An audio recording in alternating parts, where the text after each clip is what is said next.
Hello friends, I hope आप सभी अच्छे होंगे। मैं अंशु शुक्ला आप सभी के लिए लेकर आया हूँ करंट अफेयर की क्लास, जो कि आपके सभी एग्जाम्स के लिए इम्पोर्टेंट रहती है।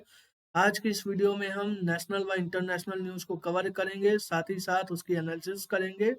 जहाँ पर भी हमें मैपिंग की आवश्यकता रहेगी वहाँ मैपिंग करेंगे और स्टैटिक जीके को भी जानेंगे। इसी के साथ सेंट्रल और स्टेट गवर्नमेंट की जो स्कीम्स रहती हैं उनके बारे में भी डिस्कशन करेंगे। तो चलिए शुरू करते हैं हमारा आज का वीडियो। आइए चलते हैं पहली न्यूज़ की तरफ, जो कि एक नेशनल न्यूज़ से जुड़ी हुई है। Who is known as father of white revolution in India, यानी भारत में श्वेत क्रांति के जनक के रूप में किसको जाना जाता है? तो इसका राइट आंसर आपका हो जाएगा डॉक्टर वर्गीस कुरियन। इन्हीं के द्वारा ऑपरेशन फ्लड की शुरुआत की गई थी इंडिया के अंदर 1970 में, जो कि मिल्क के प्रोडक्शन को इंक्रीज करने के लिए किया गया था, यानी दुग्ध उत्पादन को बढ़ावा देने के लिए ऑपरेशन फ्लड की शुरुआत डॉक्टर वर्गीस कुरियन के द्वारा श्वेत क्रांति के अंडर, यानी व्हाइट रिवॉल्यूशन के अंडर में ही इसकी शुरुआत की गई थी, जिसके चलते इनके बर्थडे को हम मिल्क डे के रूप में 26 नवंबर को सेलिब्रेट करते हैं इंडिया के अंदर। तो अगर आपसे पूछा जाता है कि इंटरनेशनल लेवल पर मिल्क डे कब मनाया जाता है, तो वह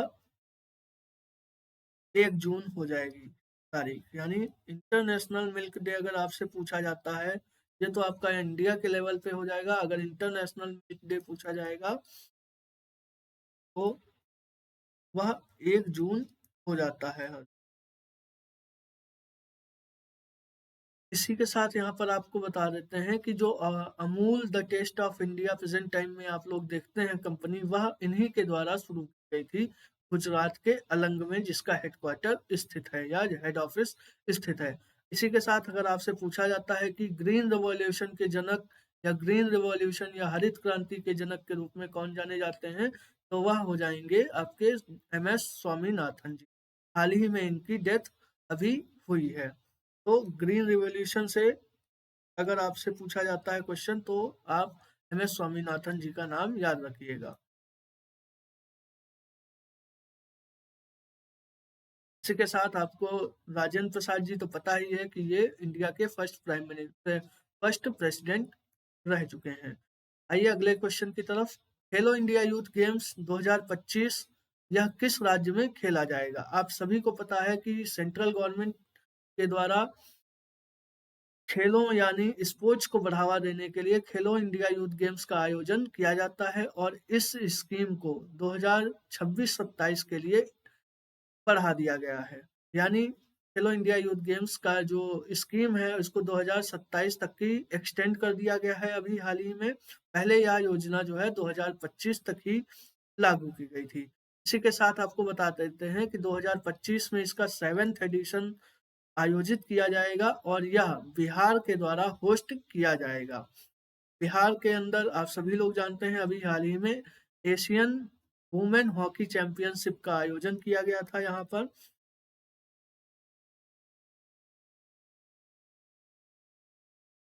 एशियन हॉकी वुमेन चैंपियनशिप का आयोजन, जिसमें कि इंडिया के द्वारा जीत हासिल की गई है,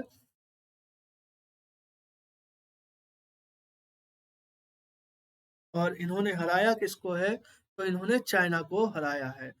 यह हॉकी चैंपियनशिप राजगृह, यानी बिहार के अंदर जो राजगृह है वहां पर आयोजित की गई थी। 7th खेलो इंडिया गेम्स यह भी बिहार के अंदर आयोजित किए जाएंगे। इसका अभी शुभंकर यानी मैस्कॉट अभी लॉन्च नहीं किया गया है। जब लॉन्च होगा तब उसके बारे में हम लोग जानेंगे। इसी के साथ अगर आपसे पूछा जाता है कि सिक्स्थ खेलो इंडिया यूथ गेम का आयोजन कहाँ हुआ था, तो उनका आयोजन तमिलनाडु के अंदर किया गया था, और यहाँ पर महाराष्ट्र के द्वारा जीत हासिल की गई थी।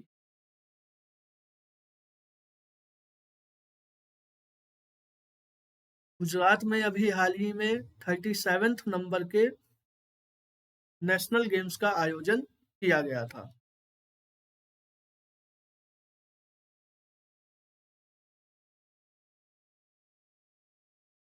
आइए अगले क्वेश्चन की तरफ चलेंगे।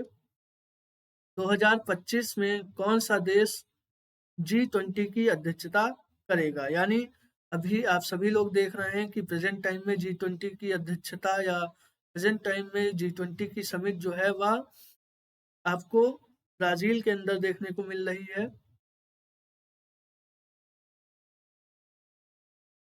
लेकिन जो 2025 में इस समिट G20 समिट की अध्यक्षता कराई जाएगी वह साउथ अफ्रीका के द्वारा किया जाएगा। ब्राजील इसको 2024 में होस्ट कर रहा है। और अगर आपसे पूछा जाए कि क्या इंडिया ने कभी G20 की अध्यक्षता की है या इस समिट को होस्ट किया है, तो इंडिया के द्वारा 2023 में, यानी पिछली बार G20 की जो समिट है वह 2023 में इंडिया के द्वारा होस्ट की गई थी। इससे पहले अगर आपसे पूछा जाता है तो 2022 में इंडोनेशिया ने इसको होस्ट किया था। अब अगले साल यानी 2025 में इसका आयोजन G20 समिट का आयोजन साउथ अफ्रीका के द्वारा किया जाएगा। ब्राजील के जो प्रेसिडेंट हैं लूला डे सिल्वा, उनके द्वारा यहाँ के यानी साउथ अफ्रीका के जो प्रेसिडेंट हैं सिरिल रामाफोसा, उनको इसकी अध्यक्षता के लिए जो डॉक्यूमेंट्स हैं उसको ट्रांसफर कर दिया गया है। G20 के अंदर अभी हाल ही में जब इंडिया के अंदर यहाँ इसकी समिट हुई थी तब यहाँ पर साउथ ये जो आपकी अफ्रीकन यूनियन है उसको भी जोड़ा गया है। यानी इसमें 19 देश यूरोपियन यूनियन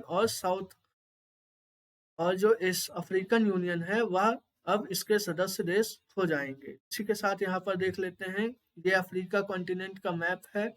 आप सभी लोग जानते हैं कि यहाँ से होकर के सभी जो आपकी इक्वेटर, कैंसर, कैप्रिकॉर्न रेखाएं होती हैं वह यहाँ से जाती हैं। अभी हाल ही में मोदी जी जो है वह गुयाना और नाइजीरिया इन सभी देशों की यात्रा पर थे जो कि अफ्रीका कॉन्टिनेंट में ही स्थित है, यहाँ पर आप देख सकते हैं। इसी के साथ अगर आपको बता दिया जाता है कि ये जो सोमालिया, इथोपिया, इरिट्रिया और जिबूती वाला एरिया है इसको हम सीड के नाम से जानते हैं, या इसे सीड के देश के नाम से जाना जाता है इस वाले क्षेत्र को। ठीक है, इसी के साथ यहाँ पर देखेंगे आप केप ऑफ गुड होप यहाँ पर स्थित है।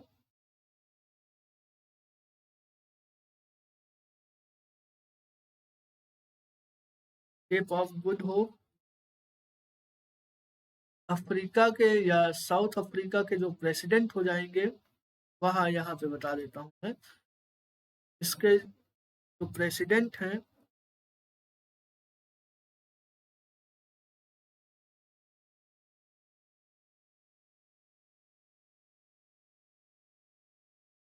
वह सिरिल रामाफोसा हो जाएंगे।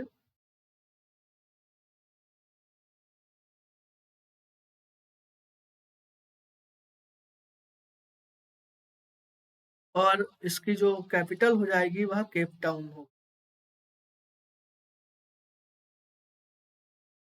ये इसकी कैपिटल है। और अगर आपसे ये पूछा जाता है कि इसकी करेंसी क्या होगी, तो इसकी करेंसी अफ्रीकन रैंड हो जाएगी।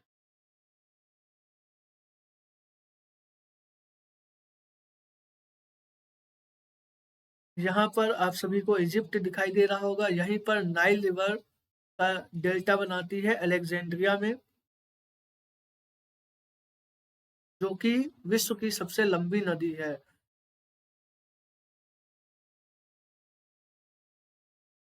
और ये जो आपको मेडागास्कर आइलैंड दिखाई दे रहा है यह इंडियन ओशियन का सबसे लार्जेस्ट आइलैंड है। यानी हिंद महासागर में जो सबसे बड़ा आइलैंड है वह मेडागास्कर ही हो जाएगा, इंडियन ओशियन का। आइए आगे चलेंगे। भारत के नए कैग के रूप में, यानी भारत के नए नियंत्रक एवं महालेखा परीक्षक के रूप में किसको नियुक्त किया गया है, तो इसका राइट आंसर आपका हो जाएगा के संजय मूर्ति जी को अभी हाल ही में नियुक्त किया गया है। इन्होंने रिप्लेस किसको किया है अगर पूछा जाए, तो इन्होंने जीसी मुर्मू जी को इनको रिप्लेस किया है।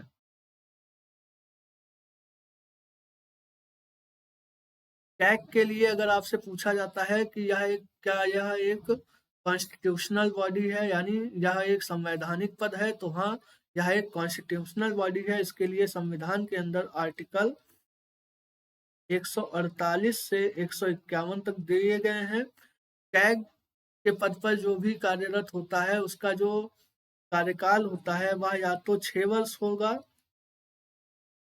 या फिर उनकी आयु 65 ईयर होनी चाहिए, तभी उनको रिटायर किया जा सकता है। अन्यथा उनको पद से सिर्फ राष्ट्रपति ही हटा सकता है, क्योंकि इनकी जो अपॉइंटमेंट है वह प्रेसिडेंट के द्वारा ही किया जाता है। यह गवर्नमेंट के जो भी पब्लिक सेक्टर का रेवेन्यू या जो भी चीजें होती हैं उसका लेखा जोखा कैग के द्वारा ही देखा जाता है। इसी के साथ साथ आपको यहाँ पर और भी नाम दिखाई दे रहे हैं, जैसे उपेंद्र द्विवेदी जी, तो ये हमारे आर्मी के हेड हैं, प्रेजेंट टाइम में आर्मी चीफ हो जाएंगे।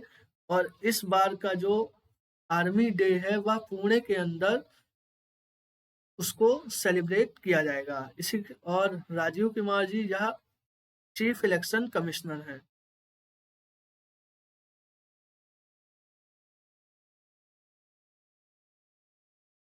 राजीव कुमार प्रेजेंट टाइम में चीफ इलेक्शन कमिश्नर हैं इंडिया के। आइए अगले क्वेश्चन की तरफ चलेंगे। जनजाति गौरव दिवस किस दिन सेलिब्रेट किया जाता है? तो इसका राइट आंसर हो जाएगा जनजाति गौरव दिवस, यह 26 नवंबर को सेलिब्रेट किया जाता है। जनजाति गौरव दिवस जो है यह 15 नवंबर को सेलिब्रेट किया जाता है। बिरसा मुंडा जी के जन्म दिवस को हम इस दिन के रूप में सेलिब्रेट करते हैं। 26 नवंबर आपका संविधान दिवस के रूप में सेलिब्रेट किया जाता है।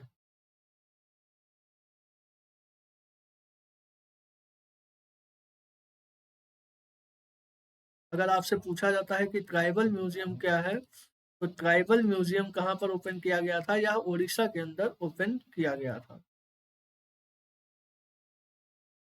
आइए आगे चलेंगे। डीआरडीओ ने नवंबर में किस हथियार प्रणाली यानी किस वेपन सिस्टम का सफलतापूर्वक परीक्षण या उसको टेस्ट कर लिया है सक्सेसफुली? तो उसका राइट आंसर आपका हो जाएगा पिनाका वेपन सिस्टम जो है, एक पिनाका रॉकेट लॉन्चर, इसको डीआरडीओ के द्वारा डेवलप किया गया था। अब इसको सक्सेसफुली टेस्ट भी कर लिया गया है।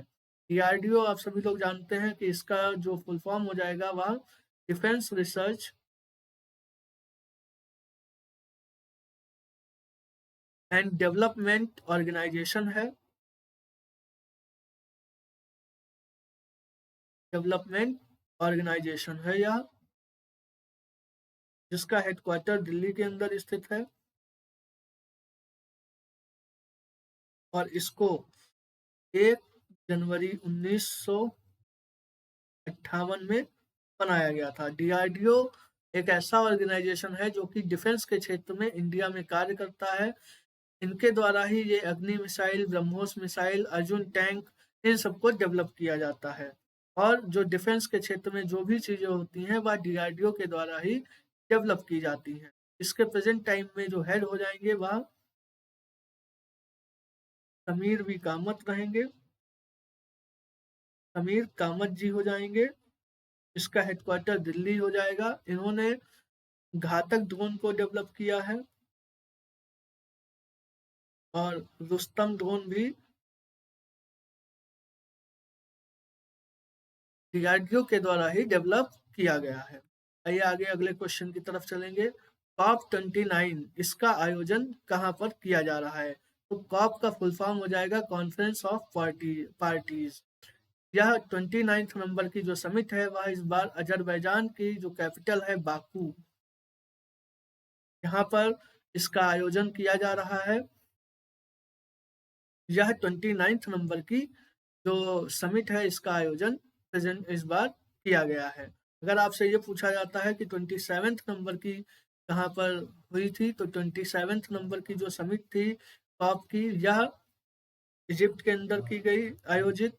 28 नंबर की जो आपकी समिट होगी वह यूएई के अंदर आयोजित की गई थी। और अगर फर्स्ट वाली समिट जो सबसे पहली समिट हुई थी वह 1995 में बर्लिन के अंदर इसको आयोजित किया गया था।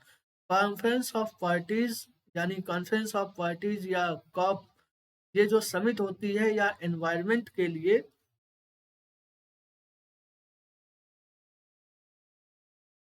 इसका आयोजन किया जाता है, यानी कैसे हम एनवायरनमेंट और अदर चीजें जो हमारा क्लाइमेट चेंज वगैरह हो रहा है उसको किस तरह से रोका जाए और हमारे एनवायरनमेंट का कंजर्वेशन किस प्रकार से किया जाए, इन सब चीजों को लेकर के इस समिट के अंदर बातचीत की जाती है। इसका आयोजन UNFCCC इस ऑर्गेनाइजेशन के द्वारा किया जाता है, जिसका हेडक्वार्टर बॉन के अंदर है। इसको बॉन कन्वेंशन के नाम से भी जानते हैं। ठीक है, आइए आगे चलेंगे अगले वाले क्वेश्चन की तरफ। विधानसभा चुनाव के बाद झारखंड के मुख्यमंत्री के रूप में कौन शपथ लेने वाला है, यानी झारखंड और महाराष्ट्र, इन दो जगहों पर अभी हाल ही में आपने देखा कि यहाँ पर चुनावों को कंडक्ट किया गया है। तो यहाँ पे पूछा यह जा रहा है कि झारखंड के मुख्यमंत्री के रूप में एक बार फिर से कौन शपथ लेने वाला है। तो इसका राइट आंसर हो जाएगा आपका हेमंत सोरेन जी। यहाँ पर एक बार फिर से चौथी बार ये सीएम पद की शपथ लेने वाले हैं। वो टर्म रहेगा इनका, टर्म तो वैसे सेकेंड ही है, लेकिन ये चौथी बार सीएम पद की शपथ लेने वाले हैं। इसी के साथ यहाँ पर बता रहे नायब सिंह सैनी जी का नाम, ये हरियाणा के चीफ मिनिस्टर हो जाएंगे। और चंपाई सोरेन यानी हेमंत सोरेन से पहले यहाँ अभी हाल ही में बीजेपी की तरफ से चंपाई सोरेन जी भी कुछ टाइम के लिए मुख्यमंत्री के रूप में यहाँ पर कार्य कर चुके हैं। झारखंड के बारे में आइए जानते हैं कुछ चीजें। इसकी कैपिटल हो जाएगी रांची। यहाँ पर लोकसभा सीटें 14 हो जाएंगी और राज्यसभा सीटें यहाँ पर झारखंड के अंदर 6 हो जाएंगी। विधानसभा की कितनी सीटें थी जिन पर चुनाव लड़ा गया है, तो यहाँ पर 81 सीटें थी विधानसभा की जिन पर चुनाव को कंडक्ट किया गया है। अगर आपसे पूछा जाता है कि जो ये विधानसभा या लोकसभा के चुनाव होते हैं वह किसके द्वारा कंडक्ट कराए जाते हैं, तो वह इलेक्शन कमीशन ऑफ इंडिया के द्वारा कंडक्ट कराए जाते हैं। ठीक है, जो कि 324 आर्टिकल में संविधान में वर्णित है। इसके साथ यहाँ पर बता देते हैं कि झारखंड के अंदर सरहुल फेस्टिवल का आयोजन किया जाता है। झारखंड को हम रूर ऑफ इंडिया के नाम से भी जानते हैं, क्योंकि यहाँ पर झारखंड में छोटा नागपुर का पहाड़ स्थित है, जहाँ पर खनिजों का भंडारण काफी मात्रा में पाया जाता है। यहाँ पर अभ्रक हो गया आपका, ठीक है, जस्ता हो गया, कोयला हो गया, चांदी हो गई, इन सबको एक्सट्रैक्ट यानी इन सबका भंडारण यहाँ पर काफी मात्रा में पाया जाता है। यहाँ पर लोहा भी काफी मात्रा में निकाला जाता है। स्टील सिटी ऑफ इंडिया अगर आपसे पूछ लिया जाता है, स्टील सिटी ऑफ इंडिया, तो जमशेदपुर हो जाएगा, जो कि जमशेद जी टाटा के द्वारा इसको डेवलप किया गया था। इसी के साथ यहाँ पर अगर आपसे पूछा जाता है कि रिवर्स कौन कौन सी हो जाएंगी, तो यहाँ दामोदर रिवर होगी, ब्रह्मानी रिवर हो जाएगी, सुवर्ण रेखा नदी हो जाएगी, कोयल रिवर हो जाएगी।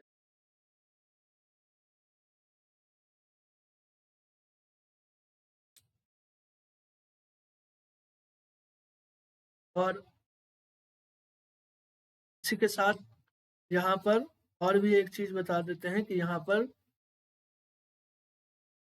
बेतला नेशनल पार्क भी स्थित है।